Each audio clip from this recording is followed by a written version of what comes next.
Ang susunod na programa ay rated PG. Ito ay nangangailangan ng patnubay at gabay ng magulang para sa mga batang manonood. Warning. The following content may contain elements that are not suitable for some audiences. Viewer discretion is advised. Historic hauntings at the Hampton Court Palace. A screaming queen, a grey lady, and a man in a mask meet our famous phantoms. We all love a good ghost story, but nobody knew better than the Victorians that terror sells tickets. In the early 20th century, the darker episodes of palace history were retold for enjoyable chills, and ghostly legends grew until visitors expected an ectoplasmic encounter around every corner. But it's there more than to the fake photos and spooky sightings that we like to think. Restless Royals. The best-selling postcards at Hampton Court in the early 1900s were the specters of historic spaces, with these fake-up double-exposed photographs offered as a spine-tingling fruit. Stories persist today that at least two of Henry VIII's wives haunt Hampton Court Palace. His beloved third wife Jane Seymour, who died after giving birth in 1537, and most famously, his fifth wife Catherine Howard, executed for adultery in 1542. The Spectre of Silver Stick Stairs. A side white right carrying a lighted taper is said to be Henry VIII's third wife, Jane Seymour. She died from a post-birth complications at Hampton Court only a few days after delivering Henry's longed-for son, Prince Edward. While delighted with his male heir, the king was devastated at the sudden loss of his perfect queen. A pale figure is reported to appear on the Silver Stick Stairs, which one led up to a room in which Jane gave birth and died on the anniversary of Edward's birth on October 1537. The Screaming Queen. Henry VIII's fifth wife, Catherine Howard, was as wild as Jane Seymour was mild. Catherine's ghost is far more vocal and the sightings more regularly reported. Catherine was beheaded at the Tower in 1542, aged 19, for adultery and treason. It is claimed that after she was arrested at Hampton Court, the terrified teenager broke free of her guards. She ran along what is now called the Haunted Gallery, screaming out to the king for mercy. She never reached Henry, who was at prayer in the chapel. Guards dragged her away and she never saw Henry again. It is said that her anguished ghost now repeats this heartbreaking journey, screaming through eternity.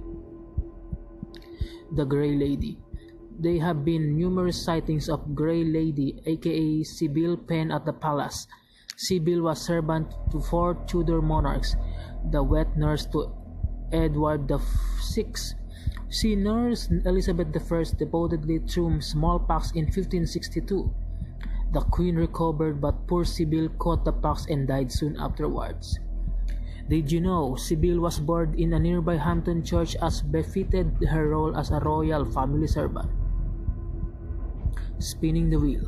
Sibyl's tomb was disturbed when the church was renovated in 1829, and shortly after this, stories began to spread of a grey lady seen to walk the corridor of the state apartments and clock court at the palace.